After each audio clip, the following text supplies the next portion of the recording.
Over the years, stories of monsters, ghouls, hybrids, and unexplainable creations have gone viral across the internet. Most of these stories revolve around a mythical creature, demonic or malevolent, who lurk in the shadows and attack at night.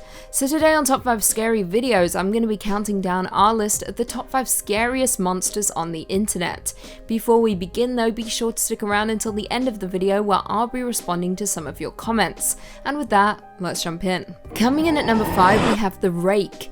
The Rake is a creature believed to be a humanoid in appearance, with several references in folklore and horrific urban legends, originally appearing on the internet on creepypasta. It is said that the Rake attacks humans due to unknown reasons, and often causes its victims great psychological trauma. The first account of the Rake's existence was a mariner's log written in 1691, identifying the Rake by name. The next account, written in the 1800s, described the Rake as having hollow black eyes and being terrifying in nature. In 1964, a suicide note was written in which the author claimed to have committed suicide due to repeated encounters with the Rake, and the fear that the creature will torment him horribly. Currently, the most complete tale of the Rake was written in 2006. The story begins with a woman waking her husband up early in the morning. As she sits up to go to the restroom, she sees what seems to be a naked, pale man at the foot of the bed. Then, in fast motion, the Rake scurries to the husband's side of the bed and stares at him for a moment before running into the children's room. It fled, covered in blood, as the wife states, when the couple approached the room, leaving the mangled body of their daughter, whose last words were, "He is the Rake." Very creepy indeed. Coming in at number 4, the Goat Man. The Goat Man is a humanoid cryptid most commonly associated with Louisiana, Maryland, and Texas. It is often described as a 7-foot-tall hybrid creature, part man and part goat. Some claim it is a relative of the New Orleans evil chupacabra-like cryptid, the Grunch. The urban legend of them often tell of it killing young couples in parked cars, or scouring neighborhoods killing family pets. Throughout history, there have also been tales of them breaking into people's homes and assaulting its victims. Now, some say he was a man who kept goats and went mad after teenagers killed his flock, driven to seek revenge against any young adults. However, the most titillating version traces the origin of Goatman to the Beltsville Agricultural Research Center, a sprawling USDA facility anchored by a big brick building appointed with white columns. In this version, a mad scientist is conducting experiments on a goat when something goes horribly wrong, turning him into a half-man, half-goat beast thing, naturally hungry for blood.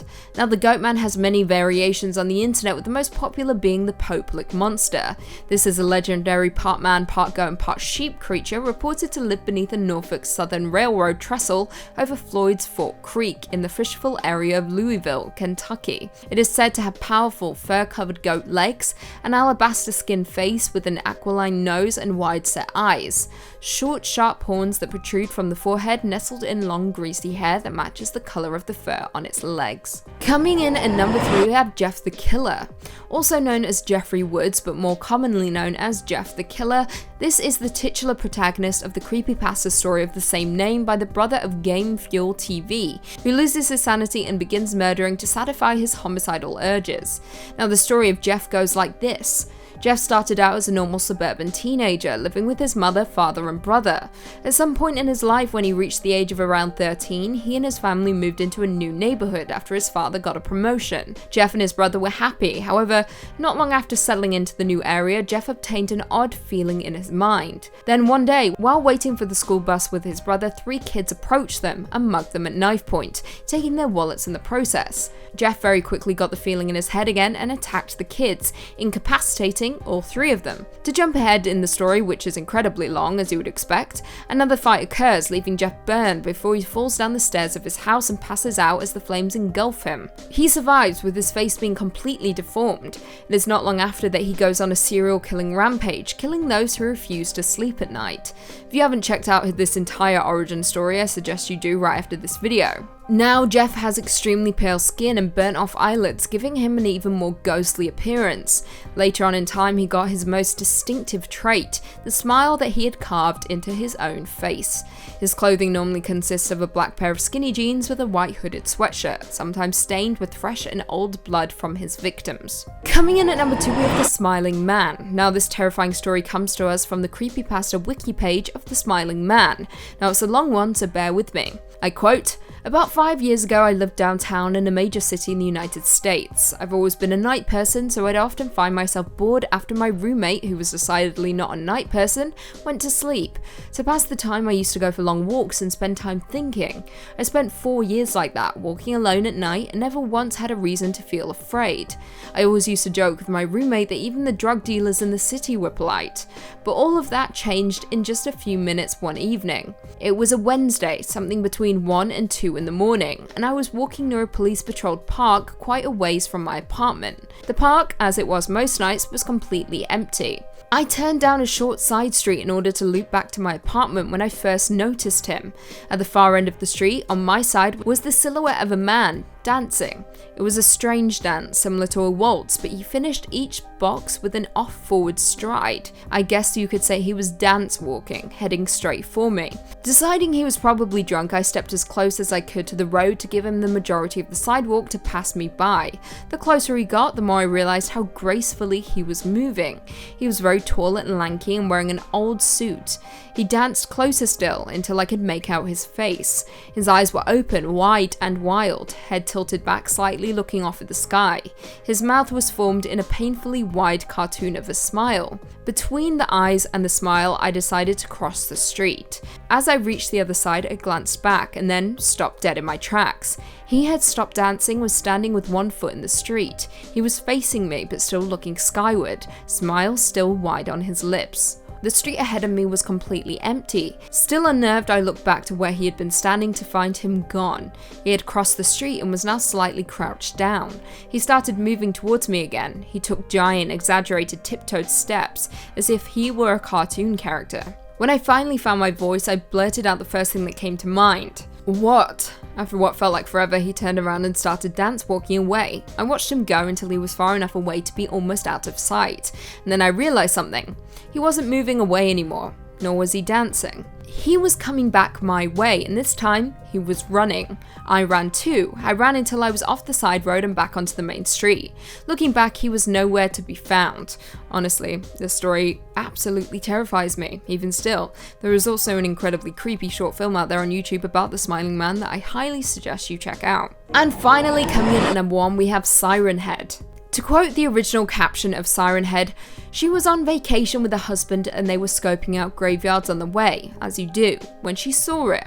Rising out of the old cemetery, big as an old macabre telephone pole, was this some kind of bizarre art piece that authorities hadn't gotten wise to yet.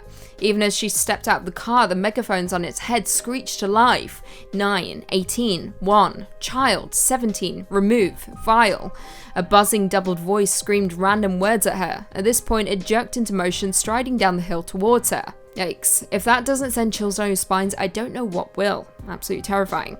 Now, according to its fandom page, Siren Head is a hostile cryptid, an urban legend created by Trevor Henderson. He is described as a tall, mysterious humanoid creature known for his odd appearance and the various sounds that echo out of his head.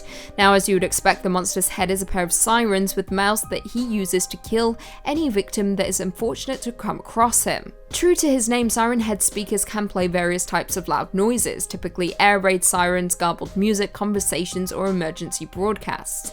Now, the first sighting of this monster reportedly occurred in 1966 when a family on vacation in the Arizona desert captured an image of Siren Head near 2 telephone poles. About 30 years later, on July 16, 1995, Chad and his friends were hiking in the woods of Tanyard Creek, where they found Siren Head to be lurking. According to Chad, his friends got snatched by something gigantic striding through the trees, which mimicked their voices. Chad was found alive with a few injuries, while all of his friends were gone, either taken or killed by the Siren Head. As of right now, there have been about 9 reports of Siren Head that have been noted by the victims of this monster. Well, there we have it. Do you guys agree with our list? Were there any scary monsters on the internet that we missed? Leave us all your thoughts and feelings in the comments down below, and perhaps we can do a part 2. Before I go though, I just want to respond to a few comments from one of our last videos.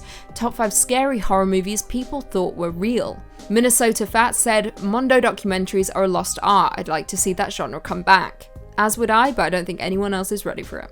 Ed Savant said, before I went to see The Blair Witch, I saw the girl on a commercial for Steak and Shake, so I guess she made it out okay. Respect. I went in not knowing anything about the film, and I thought they were all dead. Kathy C said, "Hi Lucy, love your vids. Who is in the background of the end card of your vids? Just curious." That is Sasha Wood from Top 10 Nerd, a channel you should definitely go check out. David R said, "The new Grudge was actually okay. Haven't watched it, don't think I will." Goner Forever said, "I'm still terrified of aliens to this day because of The Fourth Kind." Respect, that was a good movie. But aliens are meh. And on that note, if you haven't already, be sure to give this video a big thumbs up, subscribe, and turn on notifications so you never miss another scary vid. And until next time, see you later.